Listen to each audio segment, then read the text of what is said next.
Hi guys, welcome back to the channel. My name's Route 1 FM and I hope you all enjoyed the new intro to this YouTube series, Rise of the Red Dragon. It's been a long time coming to have a new introduction, so I hope you like it. This video is also in association with Dragon Chat, helping people out with mental health issues. They hold seminars on a Monday and a Thursday for females and males respectively. So if you are in need some help and suffering at the minute, feel free to look them up on their Twitter page, link down below, and get chatting to them. They do wonders for the community, and they're also in partnership with the team we are managing at the minute, Wrexham AFC. Now also, can I get you to hit the thumbs up button, leave a comment, tell me how well you think I'm doing here at Wrexham, and of course hit that bell notification as well as that subscribe button to know when a video drops each week. Now in this video we've started the season quite well, and I will say quite well. We've had some cracking games, we've continued the unbeaten run, and we've seen the other side of things as well, seen the dark days where we have lost a couple. But in this video we're going to see a game against Charlton and Birmingham. So without further ado, let's get into a little bit of transfer news that you might have saw on my Twitter page, and it is a new guy coming in as well. Actually, it's under history, and it is Damani Mellor. We brought him in from Bolton, the former Manchester United striker. He's already got 2 goals in 7-8 appearances for the club in the league. But the former Manchester United striker, who's had a loan spell at Salford, had a prolific season in 22-23 with Bolton, then went off the ball, but he's come to us for a total of £300,000. So he's 6 foot, gives us another option up front. So I managed to get him in just before the transfer window ended. Couple of notable absentees there. We've sent out on loan Chepworth, Barr, Austin, Will Hoskins and Rafael Garcia has all gone out on loan to make some way. So with that being said, a total of 1.7 million spent over the summer period, £96,000 in, so we're doing not too bad with the new owners. But the question is where do we go from now? And why not? Let's start with a home game against Charlton. And here we are at the racecourse ground with an early chance for Charlton as they hit the post. Now we need to continue our impressive form going into this one, and as you can see, bit of relapse here at the back, but we'll come straight forward again, straight from their goal kick. We're doing winning headers every time. Ponticelli again on the right into Mullins. Mullins has scored. He's made it 1-0 to Wrexham. So great crossing from Ponticelli, who's having a resurgence this season so far. Early start, but we've gone with Robinson at the left back, who's picking up. Bergkamp is obviously playing against Charlton again. We're just literally playing it around. It's going back with the defenders, Lewis and Lennon in defence this time, giving a bit of more rotation to the team actually as well now during this early part of the season. Bergkamp into Aura Jones, who is now the new club captain again this season. I will say that because Hayden's will not sign a new contract, so we're looking to get rid of him. Mullins in again, and he scores a volley from the penalty spot. Ball gets played in by Ponticelli. That's a second assist for him, and Mullins just hits it on the volley out of nowhere. Wrexham 2, Charlton 0. Now Charlton would have been favourites, one of the favourites to go up this season, but in comes Charlton again on the attack in the early second half and narrowly puts it past the post. Charlton in again, plays it up. He's got the beating of Hayden's at right back. Ball gets played across. It's get deflected up and out it goes by Lennon, our player of the season last season. And Mullins picks it up. He runs at the defence, takes it out wide to the right. Can he get the ball in? Ball goes back. Pontelli, little ball across. He's hit the outside the post. That could have been the 3-0 what we needed. And in comes Charlton again. And Charlton will ricochet and it's gone in. Charlton through Levesque has scored. So it's now Wrexham 2, Charlton 1. What will happen next? Free kick here. Plays it in. There it is, it's unmarked. And it's made it 2-2. Wrexham have let a 2-goal lead slip in the dying moments against Charlton. Kirk getting on the end of it. Now an away day at St Andrews against Birmingham as they come in and take the lead early. Roman Curtis getting his head on that. So Birmingham lead 1-0 at home. And he goes and celebrates in front of the Wrexham fans. That's a bit disrespectful. But what can we do? Birmingham probably favourites to go up this season. Looking to go again. And there it is. Lecco again. He's looking good this season. Jonathan Lecco. It's been all Birmingham on the attack here in a minute. Playing it around, looking for that long ball. Lecco's in again. He's taken a chance, one touch, and he's just narrowly put it over the bar. Eastwood looking shot there. From the corner, Jones, and it's just narrowly over the bar by Shearing. So that was our first chance. Shearing into Williams. Shearing out to Pollock, Pontelli. And there's Hosanna going down the right, gets the ball in and he tries to squeeze it in at the near post, trying to get an own goal. Eastwood picks it up. What's he going to do now? He's got to distribute it right if we're going to try and get back in the game. Goes long. Auer peels off his man. Auer, ball into Mullins.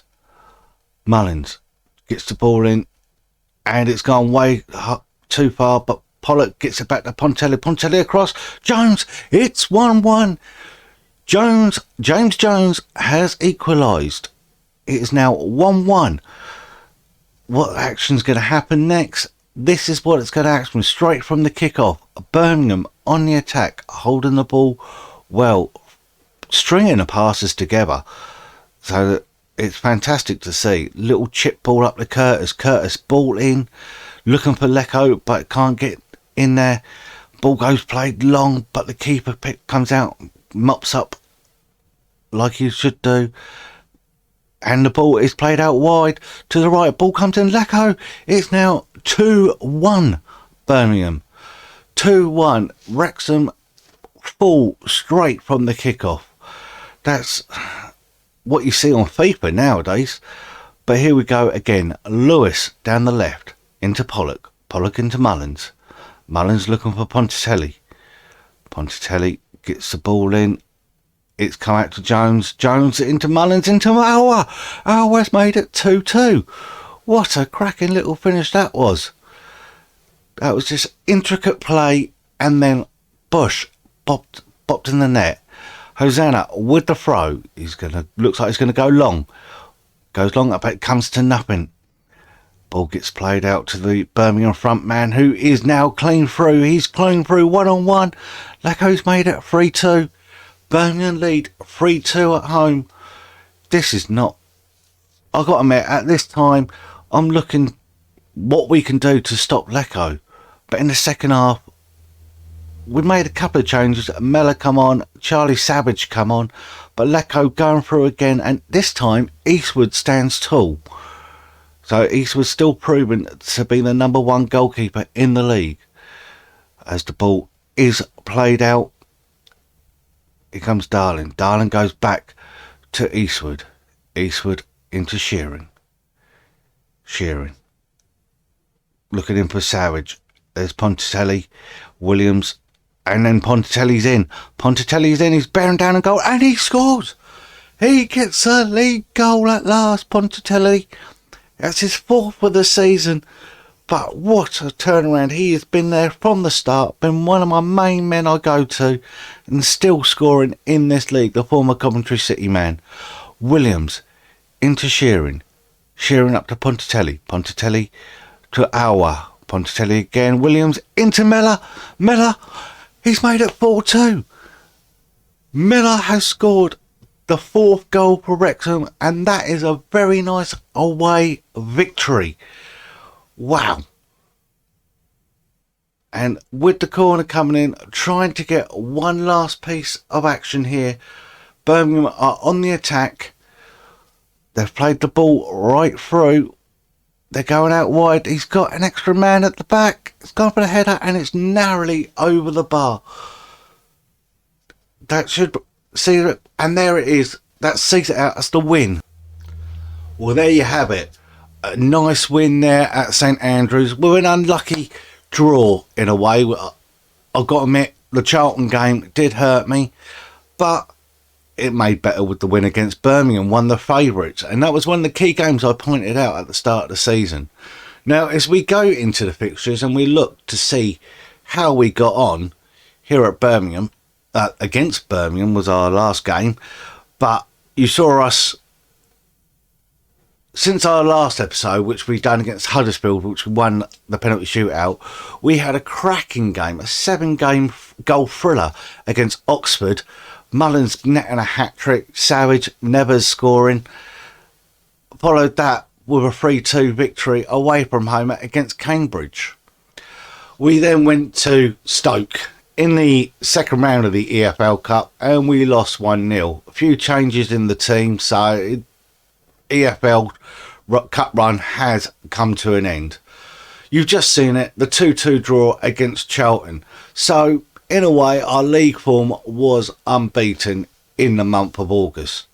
September, we carried on. Nice 4-1 victory there against Doncaster. Then the international break come, and then we done a little friendly against Dunkirk. And then carried on with a 4-0 victory against Northampton at home. James Jones, Pollock, Mullins, Mellor getting on the score sheet again.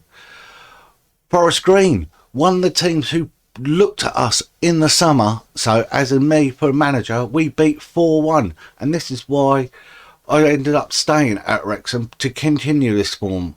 And following that, we lost 3-1 against Portsmouth, which was very hard to swallow, because it was how do we bounce back. We bounced back, as you just saw, with a game against Birmingham, which we won 4-3. And then we went back down to the South Coast, or the South Coast come to us actually in the league, which we lost 2-0 against Plymouth. 2 set pieces, that was not good. And then the EFL trophy, we played the Liverpool under-23s, which we won 2-0. Right, and Norton actually surprising it on the score sheet. I've dropped Norton from the league team because he's a small striker, but with Mellor coming in, Mellor gave me that different option. So we should see Christian Norton soon if I can get him out on loan and then get him back. We then had a friendly, which we'll gloss over, 5-0 victory. We then had Doncaster away in League One, which we lost 3-2. So we beat him in the EFL Trophy Northern section. They beat us in the league. So unlucky there, 3-2. We were 3-1 down actually before Hosanna scored. Then a league game against Hull, which we won 2-0. Aura and Mullins. Mullins on a scoring sensation again, I will say. Gets us a 2-0 victory against Hull. And then followed up, lastly, with a 3-1 victory against Bristol Rovers. Pollock getting on the score sheet before their equaliser right on half time. And then Harry Lennon come off the bench to get 2 goals. So the question is, where does that put us in the league? Well, as you can see from this table, we lie 5th. So we're not doing too bad after 12 games. 7 wins, 2 draws, 3 losses. Got a goal difference of 11. 23 points, so we ain't doing too bad. Mullins is our top scorer with 9 goals. Our highest average is Finley Pollock, the young 19-year-old, and most assists go to Arul. As you can see, the Papa John's Trophy, Wrexham is top. We've already qualified, so that's fantastic. We're knocked out of the Carabao Cup. And as you can see, FA Cup time has come around and we have Gateshead in the next round. So that is where we are, a quarter way through the season. We're in the top half. We're looking for mid-table finish, so we're doing not too bad. But we go on. Guys, my name's Route 1 FM. Don't forget, like the video, subscribe to the channel, leave a comment as well. Give me your predictions on how we're going to play against Gateshead. If we're going to win, if we're going to lose. I'd like to see what your thoughts are. Don't forget, no matter what you call it, football, soccer, football, just remember, it's for the love of the game. And I will see you next time.